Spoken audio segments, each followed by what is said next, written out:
So what are you thinking? Obviously not 52 pickup. What's your game? Because I, out of character, know nothing about card games, let us assume I'll just say he picks a game, shall we? Okay, like would it be like a rough and tumble game, or would it be like it'd be a brains game, yes. Okay, so like poker. Yeah, something like my first thought was poker, but I didn't know if like poker would be appropriate or not. Oh, it is. Yes. I would personally recommend either Hold'em or Seven Stud. Guys, I've won poker tournaments. Okay. Please. Okay. Much like I deferred to Ash earlier with the last session with the geography, the session before last with the geography, my apologies. I defer to you now. Why those two? Why which two? Hold'em and Seven Stick Up or whatever the heck it was. Seven Stud.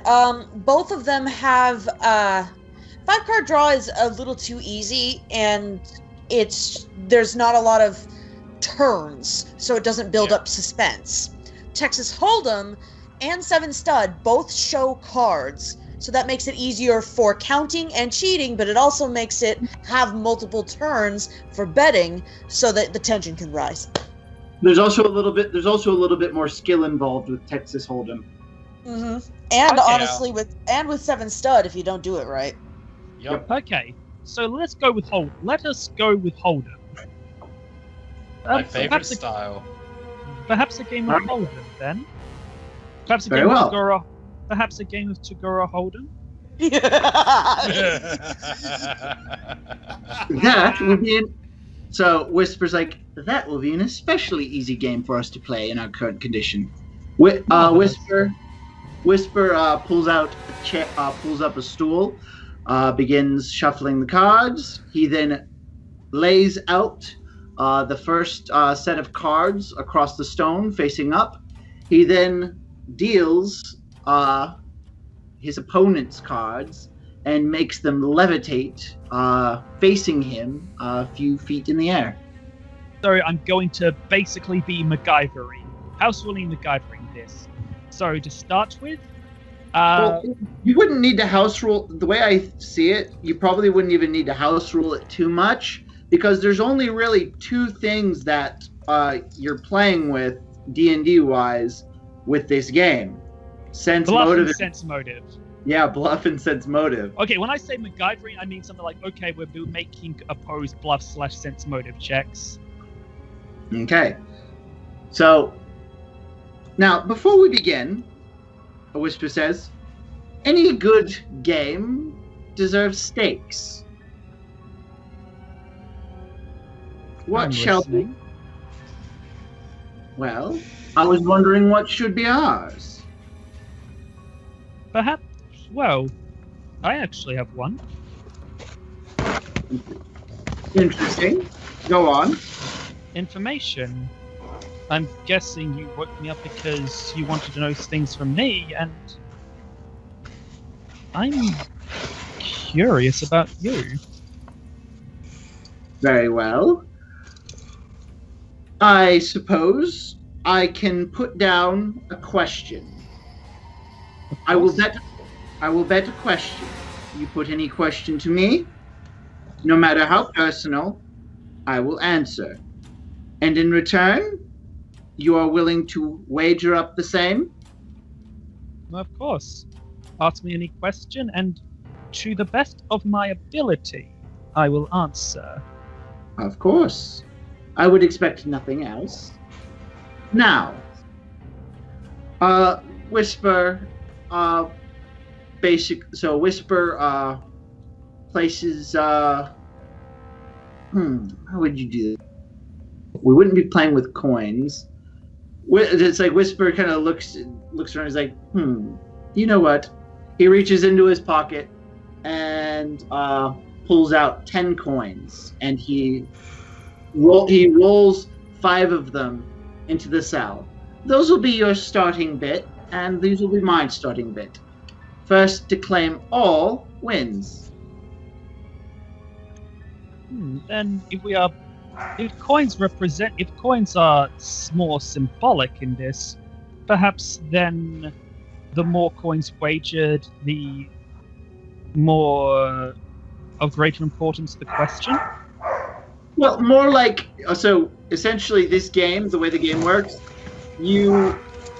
every player brings with them a percentage for the pot.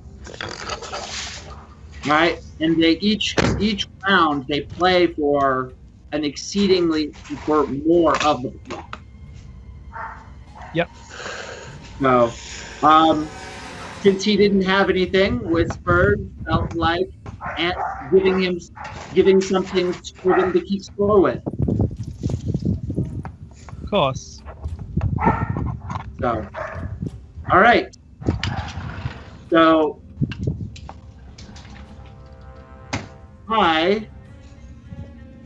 so I suppose I'll just DM. What cards did Whisper draw?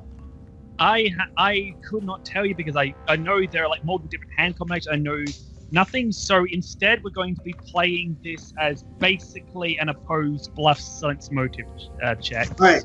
So he could probably. So how about this? He can have 3 possible hands. He could have a bad hand. He could have a medium hand. All right. Or he could have an amazing hand. So which one would you say he would probably have? Okay, here's a good idea. Here's what I'm going to do then. What you are going to do is roll 1d20 plus your level. Okay. This is your fortune roll. Okay. I've rolled. Or as also known, your bullshit main character luck roll. Very well. All right, I rolled a 22. You got a 22. You have a good hand. All right, so so Whisper places in one coin. I'm holding. So sorry, I'm anting in. Mm-hmm. What does that mean? Basically, it means I'm saying that I think I have something. I'm announcing that I think I have something. All right, and that I'd wish to stay to the next round. And he has to ante. Yep. He has to put in 1 coin also. All right, or else he concedes the round.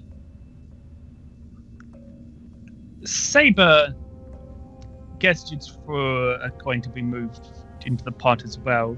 All right. I match. Very well. He moves in another coin. All right. So I decide to move in.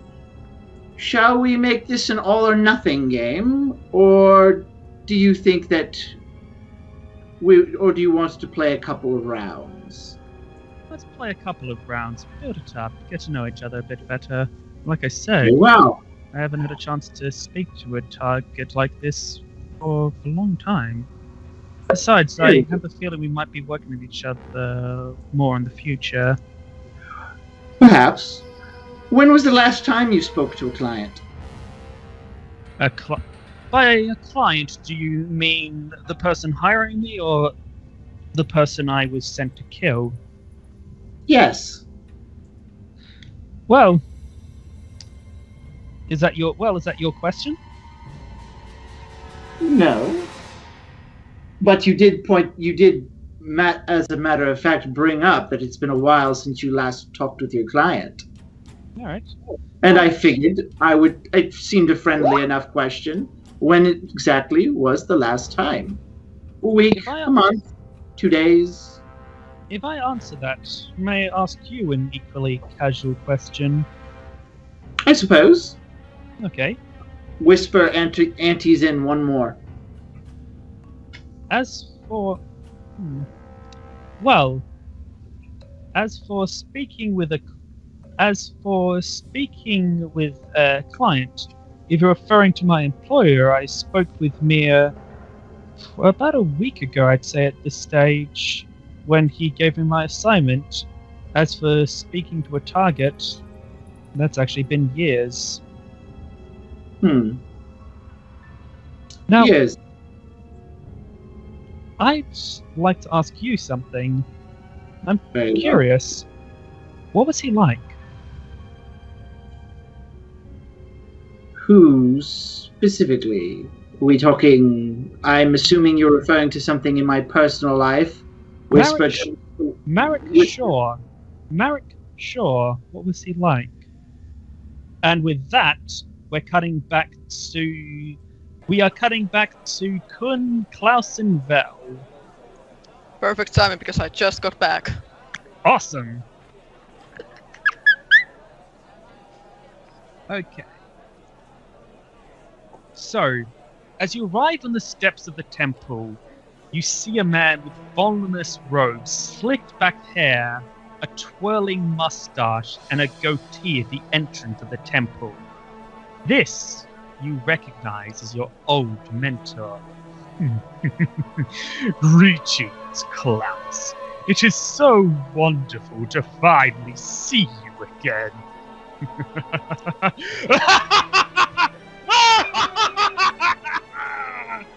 Hi, Master!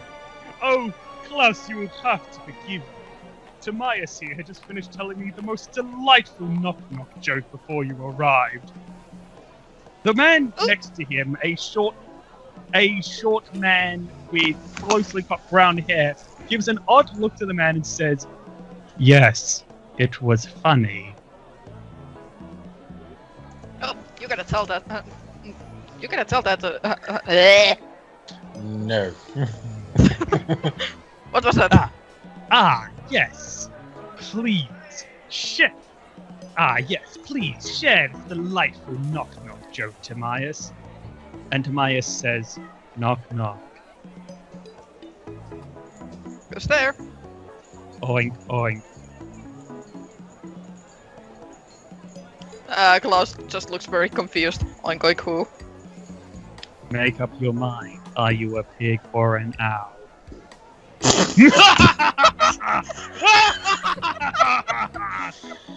Excellent knock-knock joke, Timaeus.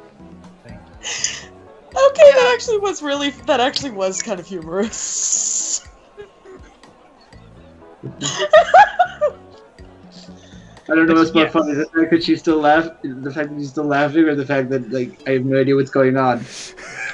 Yes. I just thought it was cute. I haven't heard a decent knock-knock joke in years. But yes, it is oh, God damn it. But yes, it is delightful to see you again, Klaus. It has been so long since I have spoken to you. I have something special I wish to give you. Oh? What is Kun doing? So what is Kun and Vell doing during with all of this? Kun is trying to size this person up. He's trying to assess if he's a threat. Here's the thing. Everything on the surface says he's a threat. He's laughing evilly. He's talking like some kind of crazy supervillain. He looks like some demonic sorcerer. But your sense motive, all of it just reads, this guy's a harmless. And he's just a nut. And also, Klaus's reaction doesn't seem to be frightened by him at all, especially when he hugs him. Yep, Klaus just goes and hugs him and is generally very delighted. As soon as Klaus sees the hug, it's like Kun relaxes. You mean Kun sees the hug? Yeah. Sorry. As soon as Kun sees the hug, as soon as Kun sees Klaus give the hug, he relaxes. Yep. Vell, what about you? Danger, Will Robinson. She's gonna stay right where she is. Please, come in. We have some time before dinner, and there are some things I would like to give you, my boy. Now, we'll be cutting over to Korim. Ash, is there anything Korim is doing?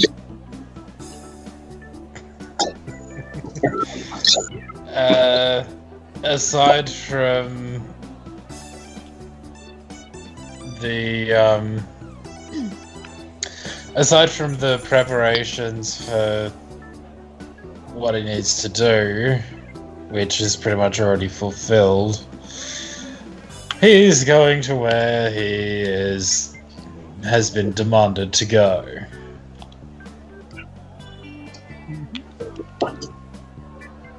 So, if you would give me a second. So, but please come in and join us, he says, beckoning you to come up the stairs with him into the temple.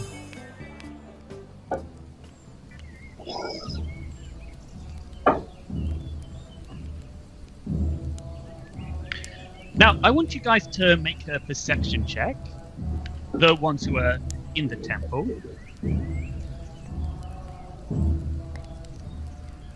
Also, Klaus, add a... What the... Oh, wait, the thing. Klaus, please, you may add a +10 to your perception, because I'm considering perception to be a skill that it's almost certain that you would have. Well, that's a good thing, because I rolled 11, so total 29. Yep. And Vell, Gun, please roll perception as well. All right.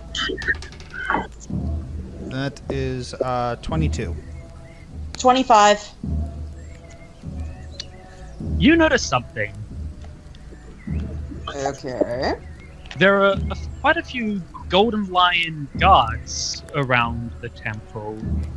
They're carrying spears and halberds. So much for pacifism. Yeah, Klaus actually frowns a little bit at that. Because, you know, that's new. Ah, yes, you noticed them too. Kinda hard not to. Yes, just this morning they were sent here into this temple for our protection, apparently. Orders of King Horus. I'm not sure what to make of it, but... That could be possibly something to do with me. She says that to Kun and Klaus. Not out loud. Still, come with me, my boy. So, the Temple of the Triple Goddess is a very ornately crafted but somewhat dimly lit building that has very neatly arranged vines and plants, very ornately carved and crafted wood, and polished and smooth natural stone.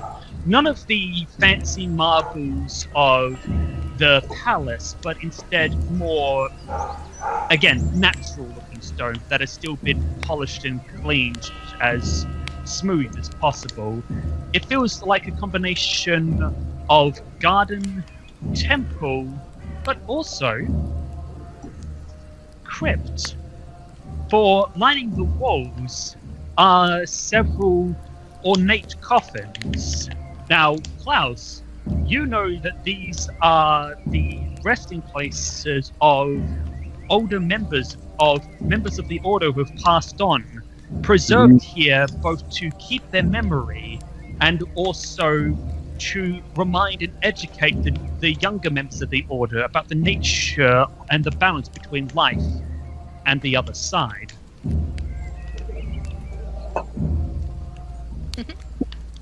So, Claus actually respectfully bows towards the crypt. Kun, do you follow his example? Yes. Basically, lining the main chamber, and also this will be in the dining hall as well. Lining the walls are basically rows and rows of ornate coffins.